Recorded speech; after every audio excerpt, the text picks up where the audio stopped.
Welcome back to my, not really a vlog, but just me sharing my personal stories about cycle tracking and hormone regulation and support.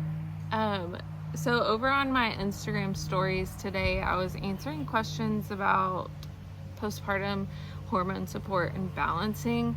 And I started to share a personal story that really felt too long for my Instagram stories. So I'm going to share it here. So back in the spring, I noticed for weeks, like I wish I had the exact number of days. I don't.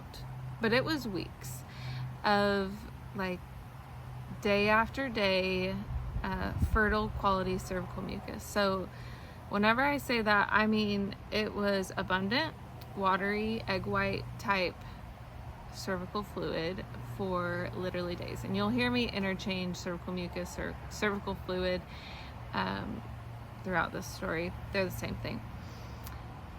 I knew that that meant that estrogen was rising in my body. Here's what I also know after literal years of charting my own cycle, which I started to do in 2017. So for 7 years I've charted. 7? Is that right? Yeah. Anyway, I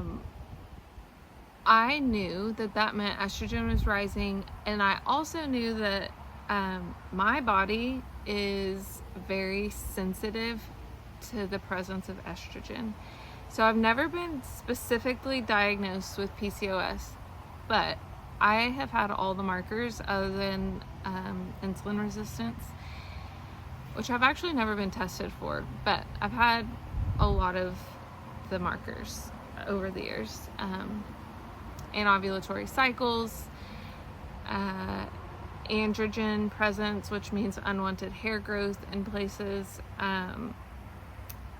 and I've never had a cyst burst, but you don't have to have cyst in order to have PCOS. Anyway, I have a lot of the things going on, but that also means that I've also been estrogen dominant in the past. And so I have had to always give my cycle extra support in order to keep it normal and regulated. So before getting pregnant with Zoe, who's now almost 4, for 3 years I worked on getting my cycle regulated. Then after she was born, again my cycle went back to long anovulatory cycles. It was awful, heavy periods, lots of PMS. Then I worked for 14 months on healing my cycle and getting regulated before I got pregnant with Judah, who's now 14 months old, and I've been cycling postpartum with him since May. So back to the cervical fluid. It was weeks of this abundant, clear, very obvious that estrogen was rising. So I knew that my cycle was probably going to resume soon, but honestly, like I was still exclusively breastfeeding and just like didn't want to think or believe that that was going to happen, because I'd worked so hard for breastfeeding and I didn't want to accept that like it could interrupt my milk production. So I was kind of in denial. Well, fast forward to May, my first cycle started, and I am not kidding you when I say 7 days.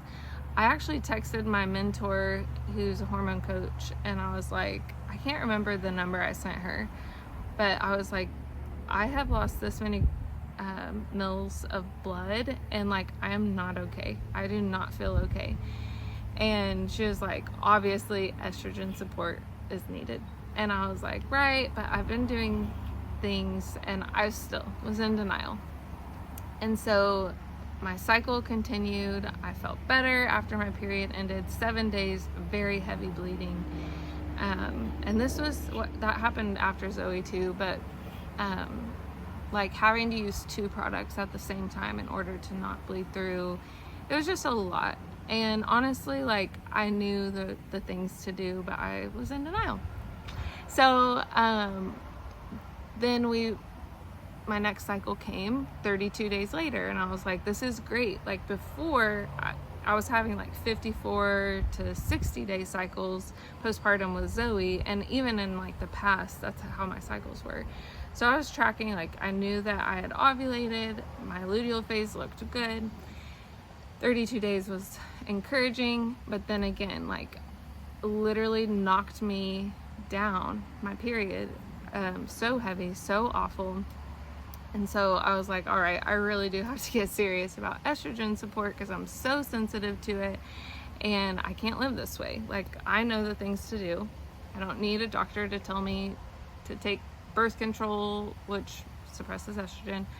I also don't need to supplement progesterone like I have done several times in the past. Like, I know the things to do. So I started back to eating my carrot salads and my next cycle came around 32 days later, again to the day. Luteal phase looked good.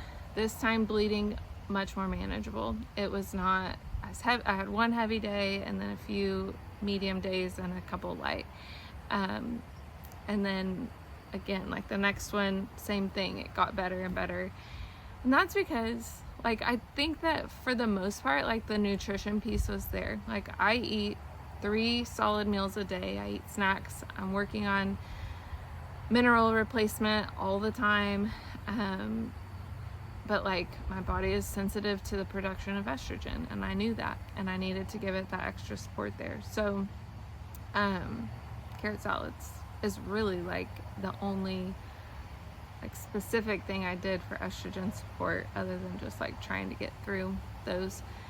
But this last cycle I had in August was great. I did ovulate a little later. I was traveling, and for some reason I just like don't ovulate well whenever I'm traveling or under stress. And so it was like right around that time. So I actually ovulated once I got home, which was also great.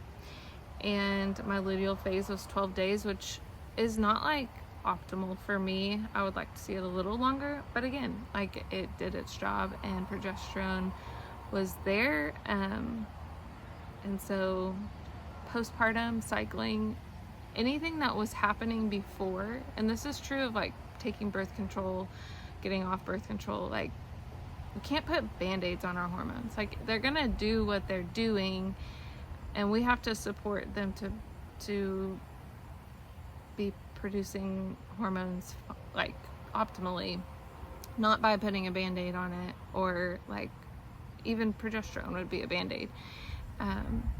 And so yeah, knowing your body is like being able to look at this chart over months and months and months and be like, yeah, I see that my body after ovulation, I am having dips in my temperatures. Well, estrogen is having a hard time moving out.